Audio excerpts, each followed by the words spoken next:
Hello and welcome back to LTC Heroes Live by Experience Care. My name is Peter Murphy Lewis. I'm your host, and I am at OHCA. I am at Ohio Healthcare Association Convention and Expo in 2022. I've been interviewing a lot of interesting leaders, and today I'm honored to interview Amy Kotterman. She's the Director of Customer Experience at United Church Homes, and I was speaking with her right before we went live, and I can tell that you're passionate about long-term care, so this is going to be fantastic. I'm setting the bar high for you, but I know that you're going to deliver. Amy, welcome to the program. Thank you very much, Peter. It's a pleasure to be here, and I appreciate the opportunity. So I love the initiation story of who got you into long-term care or what moment. I like it when it's accidental. I like it when it's in your DNA and it's 5 different generations. Yours is unique. I haven't interviewed a lot of people who started off in your specific area. Tell me how you got into it. Was it by accident? And then how long you've been in long-term care? Okay, well, I'm happy to share my story. So actually, I am a dietitian by education. I went to The Ohio State University and in the medical dietetics program, and I was in their coordinated undergraduate program. And so through that opportunity, my senior year in college, I got to experience everything from food service to clinical in the hospital setting to children's hospital, and then long-term care. So it was obviously this was a long time ago. So the summer before my senior year, we actually were placed at a local nursing home for 10 weeks. It was supposed to be 7 weeks food service and 3 weeks clinical. And I absolutely loved it. And so it came to the point, one of my fellow students and myself, we were kind of placed in charge of the dining room. And so I took pride in getting to know all of those residents, what it is that they wanted. But what I absolutely loved about it was getting to know the people that they were. So to me, it's really all about relationships. And I was getting to know the residents and just all of the joy that they had in connecting with people.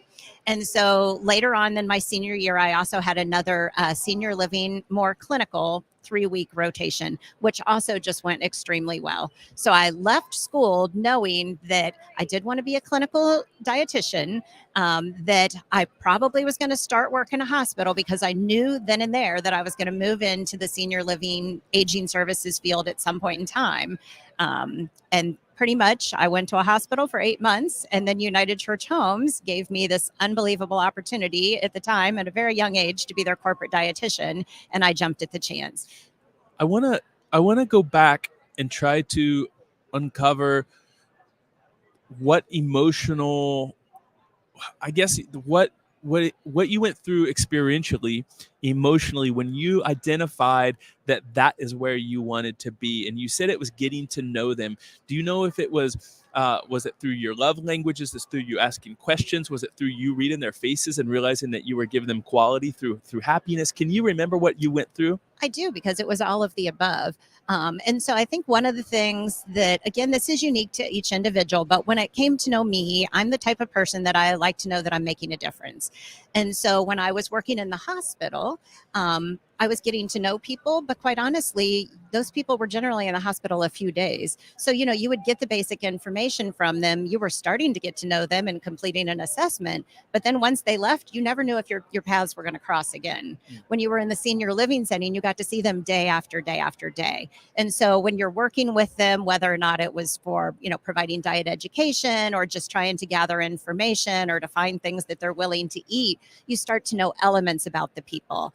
And what really matters is, to me, when you're with residents and with, the community members that we serve, it's the smiles, it's the fact that they're reaching out and they're wanting to hold their hand. It really is forming a relationship with people. And so to me, that's where a lot of it is. I feel compassion is one of my strengths, getting to know people and really listening. And so you learn so much about them.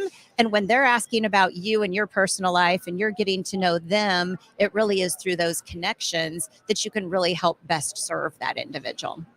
I'm guessing one of the areas that's changed a lot in long-term care over the years is the work of the diet and of the culinary experience. I'm going to ask you to take off your humble hat and tell me how you have changed and improved the quality of nutrition for your residents over the last 30 years. Well, Let's brag. that is okay. I'm happy to brag on that, because I will tell you, as you know, being a young individual coming into senior living and where the regulations were at that time, we just did things very differently. And so, back then, most communities had tray line systems.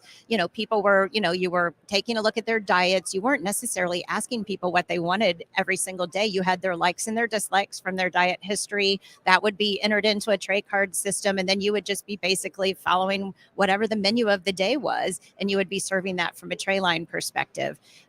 Maybe 5 years down the road, we were one of those organizations that were moving forward with selective menus. The residents would sadly be like, oh, this is so great. It's like they do in the hospital. I get a choice, but we were doing selective menus and handing them out a week in advance, because that's how you would tally it and capture it and create production sheets. And so, yes, there was more choice being offered, or at least that's how many of the residents perceived it. We still had those other choices, but they were making those selections. And yet, fast forward to where we are now, and we have serveries in many of our communities where we're serving right outside of those dining rooms. Residents have not only the choice of the everyday special of the day, but they also have an everyday a la carte menu. So many choices. Again, I think we've really stepped up with the customer service that we provide. And, we've also grown significantly as an organization now with assisted living and independent living residents. And we do dining in completely different ways. They're still restaurant, choice at the time of service. Your title today is Director of Customer Experience. I don't talk to a lot of Director of Customer Experience. What do you do, or what are your either annual goals or your quarter goals? What does your job look like? Okay, so my job is very unique. Again, being a dietitian by background, I still work with our teams on enhancing the dining experience. But to me, it's all about customer experience. What is it that people want? What is the ideal resident experience in one of our communities? So it's all about the customer service that we provide. So I really work with helping to educate our team members on our culture, on our mission, vision, and our values, and how that is so important for everything that we do. As I kind of shared with you earlier, how can we expect everybody to treat everybody's going to provide residents with the best quality of care. But if you want them to have the best experience, we also need to start with our staff and be treating our staff, the exact same way. It's all about their customer experience, and that's everybody that we touch. So I also work and help support our community life teams because they're the ones that are out there engaging with our residents. Everybody's engaging with the residents that's working with them. But that's where, people think of activities and what is the community life happening that's going on. And so I provide them support. I'm also, very strategic in looking for different programs that are going to help to meet the needs of our residents. So we're very blessed at United Church Homes. We offer programs such as Music and Memory, Opening Minds Through Art. We have EverSound, which is a system to enable people to hear better so that they can engage more fully in the community life that's happening. And so I work with all of those. We're currently looking at a few other programs. People living with dementia is just a very close and near and dear to my heart. So we partnered with Comfort Matters about 6 years ago, and I helped to, do the training with that as well. I think people who are watching this live or watching it recorded can pick up on the fact that you have a lot of positive energy. Like right away when you radiate positive energy, and it goes like 3 to 5 feet beyond your personal sphere. So I'm sure that people are drawn to work with you in your organization. It's easy for people to recruit people to your area. I'm interested in your leadership style. If I asked, a new hire of yours that's been with you for 2 or 3 months, how would they leadership style? Well, I would hope that they would state that I'm honest, that I take the time to get to know them, and that I listen, that I lead by example. I'm not going to ask somebody to do something that I'm not willing to do. I want to make sure, to me, it's all about giving people the resources they need to do their job well. And so you need to have an understanding of what it is that you're asking somebody. And then you need to be able to give them the resources and the training and the education so that they can not only do their job, but aspire to be even more. In terms of an ideal person to work on your team to support customer experience, what does that person look like in terms of attributes, in terms of the way they approach their job? How would you define those attributes? Well, I still think that, again, to provide excellent customer experience, you need to listen to people. And listening, one of the things I love to share during some of our trainings is we not only listen with our ears, but we listen with our eyes. Nonverbal communication, especially from many of our residents, sometimes comes across more loud and clear than anything else. And so you need to really be aware of your surroundings. The more you know your residents, the more you're going to be able to pick up on what is going on with them during that time. And so I think that that's very important as well. I don't often hear someone refer to the attribute of listening when I ask that question. So it's unique. I want to pause that for a moment. But one of the things that I've been trying to do when going to conventions like this one in Ohio is do a better job of helping the staffing crisis. And I think one of the ways to do that is to celebrate what we're doing well. The person, the answer you just gave about listening, I think you probably have someone in your mind who's a good listener, who's on your team, and we need to celebrate them. We just come through 3 years of hardship, so we need to talk about them and share what they're doing. Is there anyone on your team who you're like, wow, this person teaches me about listening? Well, quite honestly, it's hard to pinpoint just one person because I think that we have a number of people that do that. I am excited to share that, so I'm also working on our welcome orientation. I have a group of people that are with me and we're helping to really work on the welcome orientation for new staff members that are coming and associates coming on board. And so as you look at that team and knowing that we really want to get to know that team member and listen to them so that we can follow up with them. I shared with you that we actually have just launched this pilot program.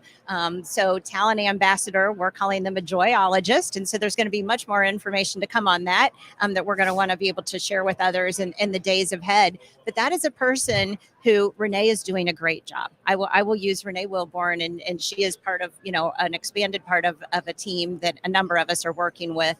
But she is right there, she's at one of our communities. And after that first day of orientation, she is right there with them and she follows up with them on everything to just help them get acclimated to the new community. If they have questions on the education they need to do, or if they have questions on something that they learned, on that first day of orientation, or even meeting them at the time clock on day one and helping them, to the neighborhood that they're going to be working, just somebody that's really there to help make them successful. That's really important. I find that teammates want to work with someone who's self-aware. They want to work with a leader self-aware. So my next question kind of goes at that. What did you learn about yourself going through COVID?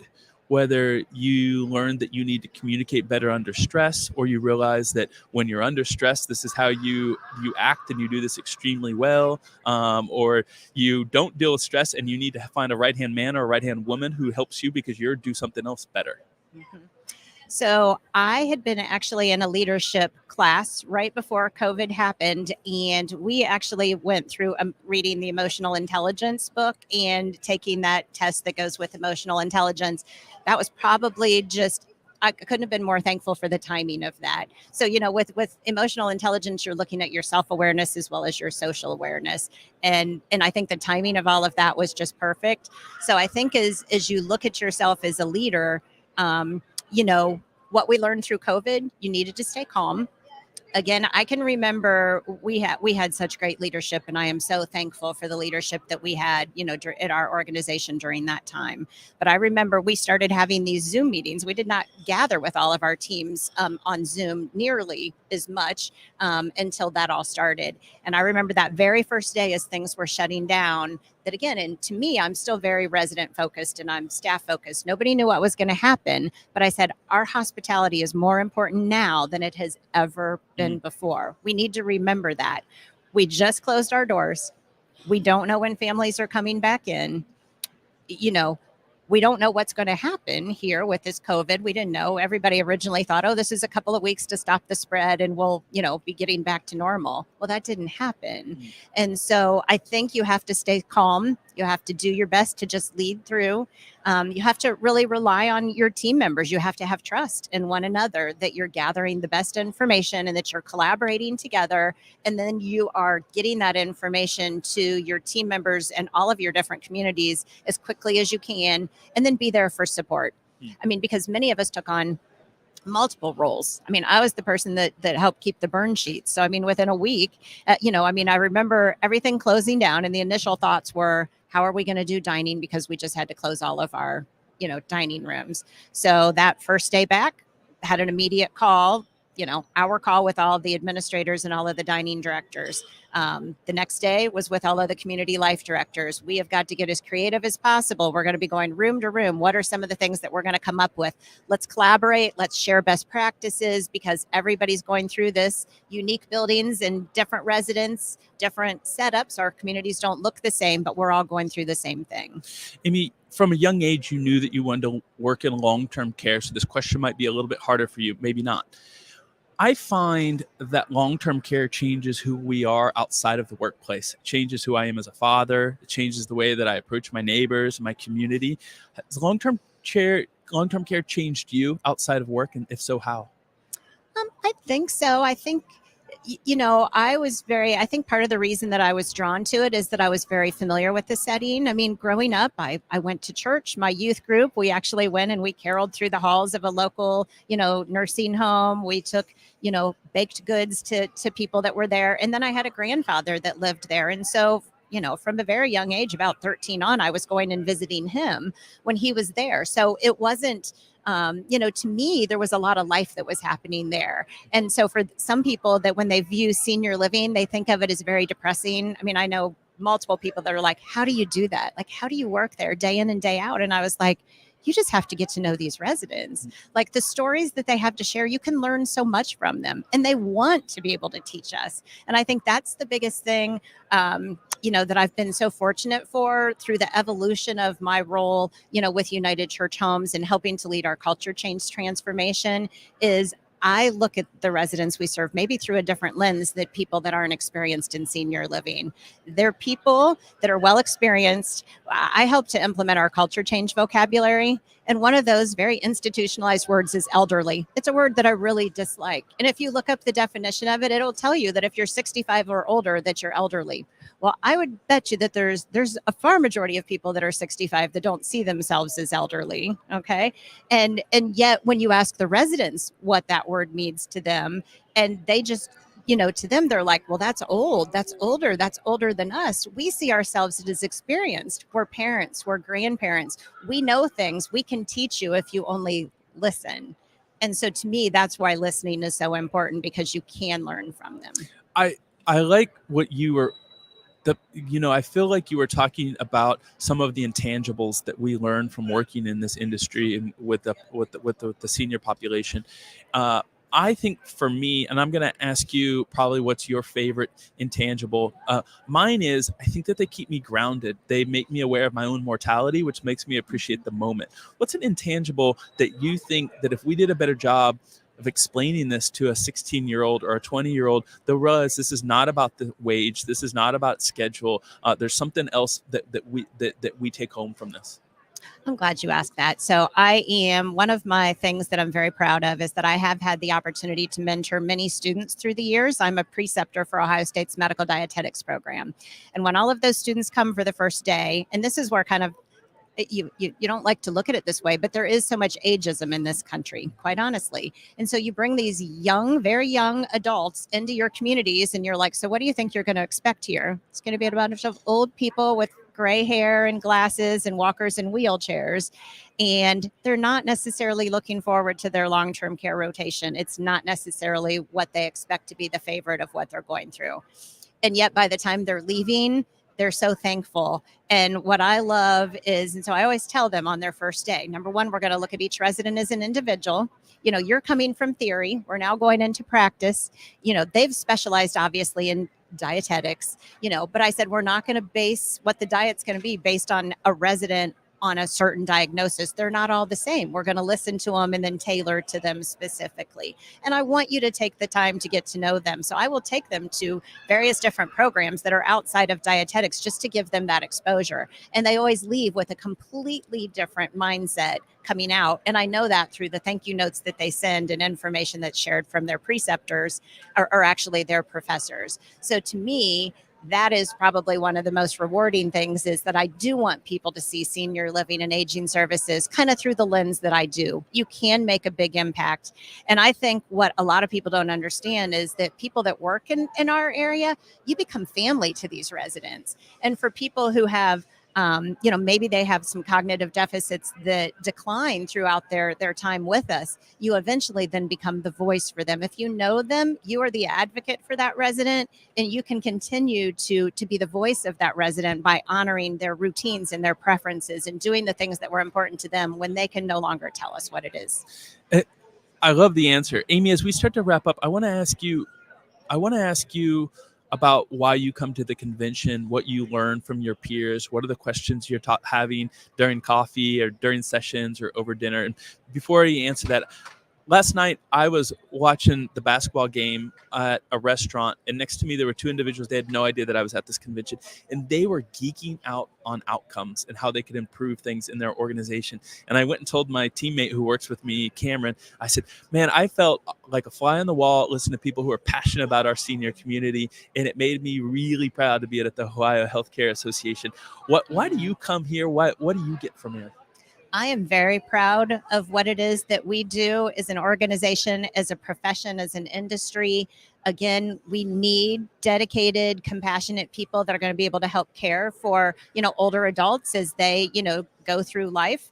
And there's many things they still want to learn and experience and do, and we can help make that happen. To me, Ohio Healthcare Association, I love to come here every year. I love the networking, because you never know what you're going to take away from getting to know other individuals that are just as passionate as you. The education, I think, is always excellent. So I'm always taking something back and, putting it into practice or sharing it with others. And so I think, again, it's a way for you to learn better, new best practices to put in place. I mean, we can't change. We have to continue to innovate. We need to continue to look forward. The people that are going to continue to be having residents and staff that are going to come to those people are the ones that are willing to be open to new ideas, that you want to be leaders and innovate and collaborate. Amy, thank you so much for joining me on LTC Heroes and sharing your story. The first dietitian that I've spoken to, definitely from Ohio, but also the first director of customer experience. It was great to hear your story and what you all are doing at United. Thank you so much, and see you next year. Oh, absolutely. Thank you again very much for the opportunity. Talk to you soon. Bye-bye. This episode of LTC Heroes is brought to you by Experience Care, the only long-term care software developed by EHR users and clinicians every step of the way. Visit experience.care/guarantee to get your free profitability consultation today.